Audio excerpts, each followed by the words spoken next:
Hi everyone, this is Dave, and in today's video I've got another external enclosure for you. This one is from StarTech, and this is their USB 3.1 10 gigabits per second dual 2.5 inch SATA drive enclosure. This is what the product packaging looks like, and the actual device itself is very compact indeed. Let's take a look. Look at this. Very cool indeed. Now this is a really well made enclosure. I'll give you a guide around the various sort of connections on the back and the switches, and also how to install your drives into this in a short while. Before I do so, I just want to give a big shout out to SanDisk. They very kindly sent out not one but two of their very latest SanDisk Ultra 3D solid state drives. These are 1 terabytes each, and these are going to be installed inside the StarTech enclosure for the video today. They are really very fast indeed. This is what the product packaging looks like, and they offer up to 560 megabytes per second read speed and up to 530 megabytes per second on the write speed. So now let's move back and have a look at this little enclosure. This is really well made. A metal enclosure, metal on the front panel as well, and also metal round the back. And around the back you can see the various connections. We've got a USB 3.1 Gen 2 connection just here, an input for the power supply that comes inside the box.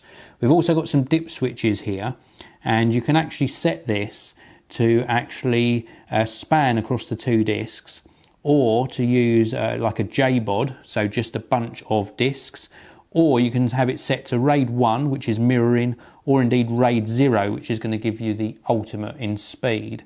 We've also got the main power on-off switch here as well, and also a little slider here which you can switch to 25, 50 or 100% to control this little tiny fan. Now I'm hoping that because I'm using solid state drives, I won't actually have to use that fan, but we shall see. So also inside the box with the little enclosure, you get a little bag. It comes with two Allen keys like this, so that we can actually take the front panel off, and it also comes with some screws for mounting your hard drives inside. You also get two cables. You get the micro USB 3.1 connector on one end and a USB-A on the other, and you also get a very similar cable with the connection that goes into the hard drive end, this micro USB 3.1 connector, and a USB-C connection on the other end. And this is the cable that I'm going to be using during this video. So to actually install the drives inside, you need to remove this front panel, and this is not as easy as it is with some drives, because you actually have to unscrew these little bolts on the front here. It is easy to do, it's just not as convenient as some of the enclosures I've tested, but it is very well made. I do like the fact that it feels so robust.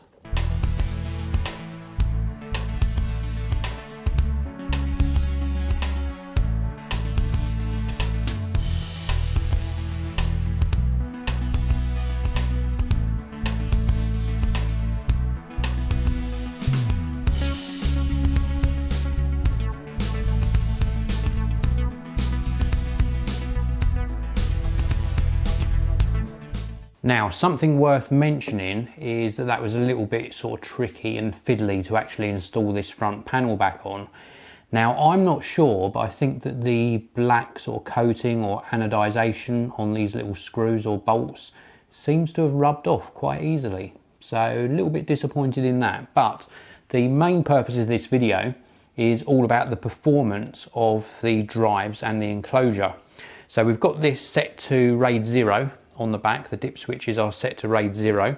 So let's set this up and get it connected to our computer. I have the power supply here ready.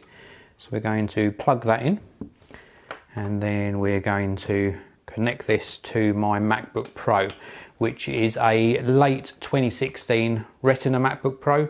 It's the one with the touch bar, and this has got Thunderbolt 3 ports on it, which also support USB-C connections. So there we go, we've turned the drive on, and you can see we've got some lights come up on the front, and these lights indicate power and also the individual disk activity. So it says we've got two lights on there, so 2 solid state drives installed.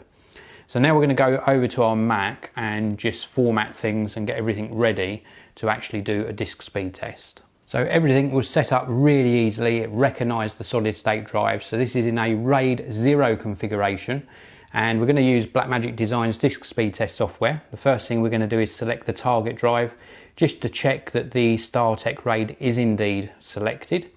And then we're going to click start and see how this performs. And straight away we're up to 824.8 megabytes per second on the write speed and 870 megabytes per second on the read speed. This is absolutely fantastic. This is just what I was looking for an external solution with really fast storage. Now, part of this is of course down to the amazing SanDisk Ultra 3D solid state drives, but also down to this really neat enclosure. Superbly made all metal enclosure offering up RAID 0, RAID 1 and JBOD in a really neat package. Now, the only downside I think that I would come up with is the fact you do need an external power supply. So this isn't really a portable solution, it's more like a mini desktop solution. And as you can see from these on-screen results, almost 820 megabytes per second on the write speed and almost 880 megabytes per second on the read speed. That is absolutely phenomenal. Plenty fast enough to edit 4K video direct onto this RAID solution. So that's it for this video. If you've got any questions at all, please leave them in the comments section below. Don't forget to check out the video description too. I will leave you links to where you can pick up this SanDisk solid state drive and also this really cool StarTech RAID enclosure. I'll leave those links down in the video description. Thank you very much for watching. I really do appreciate it. Hit that like button and I'll see you in another video very soon.